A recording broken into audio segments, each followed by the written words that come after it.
안녕하세요.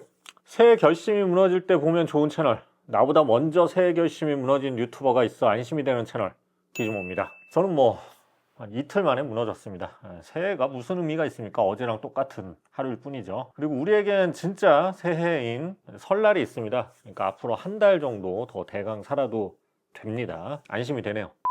자, 오늘은 소니의 미러리스 카메라죠. 알파7 마크5 리뷰입니다. 하이 아마추어와 프로의 경계선 카메라죠.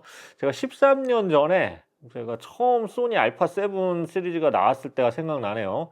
제가 그때 바로 구입을 했어요. 그리고 써본 후에 이제 곧 미러리스의 시대가 온다고 예언을 했는데 제가 맞춘 몇 안 되는 미래입니다. 비트코인이나 엔비디아의 미래도 함께 예측했었다면 더 좋았을 텐데 아쉽네요. 자, 이후에 소니 알파7 시리즈는 미러리스 카메라의 표준이 되면서 세대를 계속 지나왔습니다. 그리고 지난 2022년에 알파7 마크4를 제가 리뷰를 했었는데 거의 3년 만에 후속작 리뷰를 하게 됐습니다. 소박한 소원이 있다면 적어도 알파7 마크10까지는 리뷰할 수 있기를 바라봅니다. 이번 제품을 만져보고 촬영한 느낌을 먼저 요약해드리면 정말 단점이 별로 보이지 않는 카메라입니다. 이게 흔히 육각형이라고 하죠. 요즘에 유행하는 말로. 모든 부분에서 고루 우수한 것을 뜻하죠. 하나가 발달하면 다른 하나가 좀 부족할 수 있는데 이 제품은 모든 영역에서 평균 이상의 실력을 보여줍니다. 저는 이제 얼굴이 육각형인데 부럽네요. 자, 프로가 써도 기능이나 성능이 만족스럽고요. 초보자가 써도 부담이 그렇게 크지 않으면서 결과물은 프로처럼 나오는 카메라입니다. 그래서 카메라에 약간 관심이 있는 사람이라면 누구나 만족스럽게 쓸 수 있는 카메라죠. 자, 물론 좋은 카메라만 있다고 인류 포토그래퍼가 되는 거는 절대 아니죠. 저도 디에디트나 언더케이지와 똑같은 유튜버지만 인류가 안 되잖아요. 하지만 알파7 마크5만 있으면 적어도 기기 성능 때문에 의도한 사진이나 영상을 못 찍을 그런 실패하거나 이런 확률을 가장 줄여주는 그런 카메라라고 할 수가 있죠. 자, 출시 가격은 바디킷이 359만 9천 원입니다. 자, 리뷰 시작하겠습니다. 자, 디자인 한번 보겠습니다. 자, 알파7 시리즈는 프로급 바디 설계이기 때문에 마그네슘 합금 셰시와 이 방진 방습을 기능을 제공합니다. 자, 내구성이 아무래도 좋으면 더 오래 사용 가능하죠. 최소한 10년 이상 써도 문제가 없을 그런 잘 만든 만듦새입니다. 전작과 디자인이 이렇게 거의 비슷해 보이지만 손에 이렇게 들어보면 그립이 훨씬 향상이 됐어요. 자, 손잡이 부분이 이렇게 깊어지면서 손에 더 착 달라붙습니다. 이게 진정 프로급 바디의 그립 느낌입니다.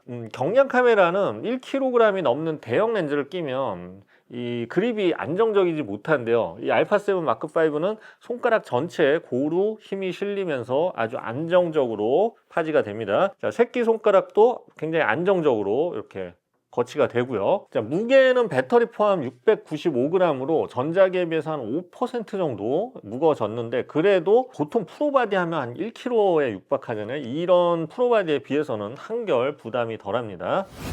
조작부를 보겠습니다. 모드 다이얼 아래 이 선택 레버가 있는 이중 다이얼 구조가 먼저 눈에 띄고요. 그래서 빠르게 영상 사진으로 전환 가능하고요. 셔터 주변에 커스텀 버튼이 하나 있고요. 또 엄지손가락 이 부분에 또 커스텀 버튼, 그리고 왼손 엄지 부분에 또 커스텀 버튼이 있어서 세 개가 있어요. 그래서 원하는 기능을 빠르게 선택할 수 있고요. 그 밖에 스위치, 또 내방향 버튼, 3개의 다이얼, 3개의 커스텀 버튼, AF 온 등 정말 다양한 버튼들이 백호키 들어차 있습니다.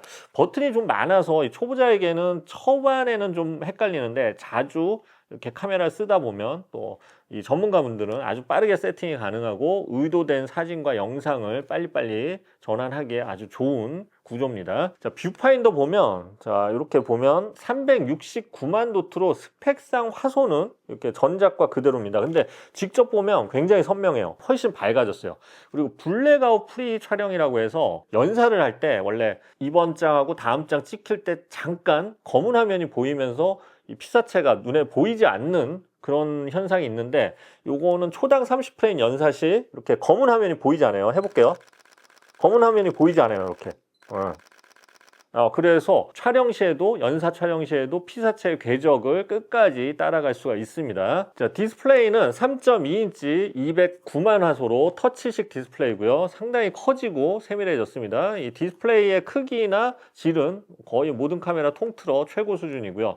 여기에 틸트 기능과 스위블이 모두 가능해서 뭐 어떤 앵글로 촬영을 하더라도 쉽게 촬영이 가능해졌어요. 특히 이제 영상 찍는 분들은 모니터 화면이 크면 클수록 좋고, 뭐 스위블 말고 틸트도 돼야 되고 이런 게 다 필요한데, 이 영상 찍는 분들에게는 아주 좋아졌어요. 화면도 커지고 틸트 스위블 다 되니까요. 자, 옆쪽 이 포트 덮개도 한번 열어볼게요. 이 방진 방습 구조를 위해서 실링 처리가 강해지면서 좀 뻑뻑하긴 합니다. USB 포트가 두 개인데 이게 영상 촬영 시 아주 편리합니다. 하나는 외부 모니터 연결하고요, 또 하나는 보조 배터리 또 꽂아서 오래 계속 꾸준하게 촬영이 가능하거든요. 그래서 이런 거는 이제 프로 영상 촬영하시는 분들, 이런 분들도 촬영이 아주 편리하도록 USB 포트 두 개로 만들어 놨고요. 자, 메모리 슬롯은 듀얼이에요. 듀얼 메모리 슬롯이고, SD 카드 외에 또 CF 익스프레스 타입 A 카드도 꽂을 수 있습니다. 게다가 이 두 슬롯에 동시 기록하는 백업 녹화가 가능해서 굉장히 중요한 사진이나 뭐 일생에 한 번 찍어야 되는 뭐 결혼식이나 뭐 돌잔치나 이런 중요한 사진이나 영상 촬영 시에 이중 녹화가 돼서 안전하게 결과물을 기록할 수가 있습니다. 전반적으로 뭐 아마추어에게는 차고 넘치는 옵션이죠.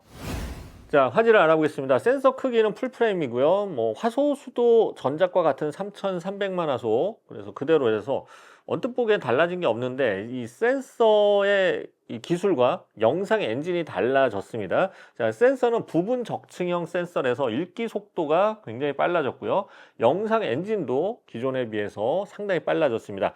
자, 영상 엔진 속도가 빨라지면 연사도 빨라지죠. 초당 30매 연사가 가능해졌어요. 뭐 이 정도면 스포츠 경기에 촬영용으로 써도 충분합니다. 자, 사진을 제가 여러 장 찍어봤는데, 테스트해봤는데, 뭐 추운 겨울이라서 화려한 사진은 없고 실내 사진이나 칙칙한 사진 위주예요. 근데 고감도에서 노이즈 억제력이 굉장히 좋아졌어요. 그냥 밤에도 큰 불편 없이 감도만 높여서 찍어도 아주 선명하게 사진 찍고 노이즈도 잘 보이지 않습니다. 또 손떨림 방지도 기존 5.5 스탑에서 7.5 스탑으로 늘어났어요. 이거는 사실 뭐 웬만한 거는 조금의 빛이 있으면 그냥 찍으면 아주 선명하게 흔들리지 않은 사진을 얻을 수 있다는 거죠. 자, 그리고 셔터를 누르기 전에 1초 정도의 상황을 기록하는 프리캡처 기능 등 이런 거는 이제 스마트폰 쓰던 분들은 라이브 포토 이런 거 잘 아시죠? 스마트폰으로 촬영하는 느낌이 들어서 아주 편하고 재밌죠. 그리고 딥러닝 AI 화이트 밸런스 기능이 이게 새로 추가되는데, 이게 정말 편합니다. 이게 뭐냐면, 이제 기존 카메라는 이제 오토 화이트 밸런스가 전부 있지만 화면에 보이는 빛이나 색상을 그냥 정말 수학적으로 평균 내서 흰색을 결정하는데, 역광 상황이나 조명 색상이 막 빨간색이나 노란색이나 막 너무 강할 경우에, 아니면 실내에서는 화이트 밸런스가 거의 다 틀릴 수밖에 없어요. 그래서 얼굴이 막 누리수름하게 나오고 푸르죽죽하게 나오고, 아니면 후보적으로 다 조정을 해줘야 되는 경우가 굉장히 많은데, 딥러닝 AI 화이트 밸런스는 수십만 장의 사진 데이터를 분석을 해서 사람을 인식을 하면 이 최적의 피부색을 자동으로 맞춰주고요. 또 역광이나 그늘, 조명 등도 스스로 분석해서 눈으로 보이는 것과 가장 비슷한 색을 자동으로 맞춰줍니다. 제가 이거 테스트해보니까 거의 후보정이 없이도 최적의 컬러를 즐길 수 있고, 그냥 뭐 찍은 거 바로 어디 소셜에 올려도 무방할 정도로 굉장히 편하게 색상을 맞춰주는 그런 아주 편리한 기능이었어요. 자, 영상 역시 업그레이드 됐습니다. 영상 엔진이 빨라지면서 4K 60프레임 촬영을 크로우 없이 지원을 합니다. 사실 예전 이제 카메라 보면 영상으로 바뀌는 순간 화면이 딱 위아래가 잘리거든요. 확대가 돼요. 확대가 되는데, 이거는 4K 그냥 60프레임이 크롭 없이 되니까 촬영 순간에도 그냥 그 화면 그대로 닿습니다. 일반인이 사실 4K 60프레임으로 촬영할 일이 뭐가 있을까 하는데, 찍어보면 영상 느낌이 완전 다릅니다. 특히 3300만 화소로 4K 60프레임 촬영이라는 건 정말 놀라운 성능이죠.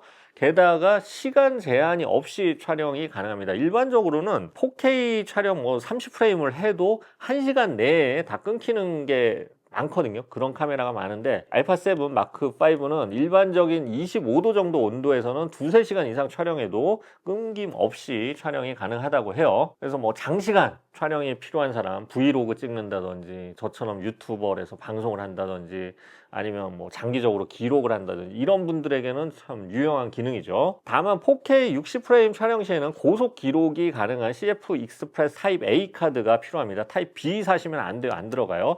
그리고 4K 120프레임 촬영 시에는 1.5배 크롭이 됩니다. 참고하시기 바라고요. 자, AF를 알아보겠습니다. 역시 소니답게 뭐 AF로 승부를 했습니다. 원래 AF가 정확하고 빠르기로 유명해서 사실 다른 바디를 못 쓰는 소니를 쓸 수밖에 없는 게 이 AF 때문인데, 여기에 소니는 이번에 AI 프로세싱 기능을 집어넣으면서 물체 인식률이 기존에 비해 훨씬 다양하고 더 빨라졌어요. 예전에 인간, 동물, 새 이렇게만 했는데 우리가 뭐 인간, 동물, 새만 찍는 건 아니니까 여기에 곤충, 자동차, 기차, 비행기, 오토바이 등 다양한 AF 피사체 감지 기능이 있습니다. 이게 왜 신기하냐면 아무데나 들이대면 그냥 내가 뭘 찍겠다, 내 생각을 읽은 것처럼 원하는 물체에 딱 AF를 맞춰줍니다. 항상 말씀드리지만 소니는 주저하는 이게 삐삐삐삐 이게 없어요. 그냥 삑입니다. 삑, 삑. 누르는 순간 삑이에요. 삑, 삑, 삑. 사진 촬영 시 아무 데나 눌러도 물체를 거의 정확하게 인식해서 바로 촬영되고요. 다른 바디가 AF 에러가 10장 찍으면 2~3장, 뭐 많이 나올 때는 1~2장 나오는데 소니는 1~2장 이하로 나올 때가 많습니다. 그리고 무엇보다 동영상 촬영 시에는 이게 사실 자기가 원하는 AF가 안 맞았을 때는 또 건드려져서 영상이 흔들릴 수 있는데 이 빠른 화면 전환에서도 빠르게 물체를 인식해냅니다. 사실 이게 AF만 비교해도 이미 뭐 다른 브랜드와는 차별점이 확실하죠. 자, 배터리를 알아보겠습니다. 배터리가 요 밑에 있죠. 배터리는 MPFG100인데 다른 소니 바디들도 다 동일한 배터리를 쓰고 있어요. 새로운 이미지 프로세서의 전성비가 굉장히 좋아져서 최대 750맥까지 촬영이 가능합니다. 그래서 여행 시에 하루 종일 찍어도 이게 배터리를 일부러 막 켜놓고 해도 소모시키기가 어렵습니다. 그래서 추가 1개 정도면 뭐 며칠 여행 다닐 때도 하루 종일 찍어대도 충분하지 않을까 하네요. 자, 그 밖에 뭐 크리에이티브 룩 기능 그리고 소프트 스킨 기능 등의 효과 이런 것도 후보정이 따로 필요 없어요. 그래서 후보정 하는 게 사실 후보정 좀만 배우면 다 할 수 있는데 귀찮아서 안 하는 사람이 많거든요. 근데 그런 귀찮음조차도 줄여줍니다. 그래서 추가 보정 없이 완성도 있는 풍경 또 인물 사진을 찍을 수 있어서 무척 편리하죠. 자, 정리해 보겠습니다. 소니 알파 7 마크 5는 거의 모든 부분에서 개선이 이뤄진 이제는 진정 프로급 바디라고 할 수가 있죠.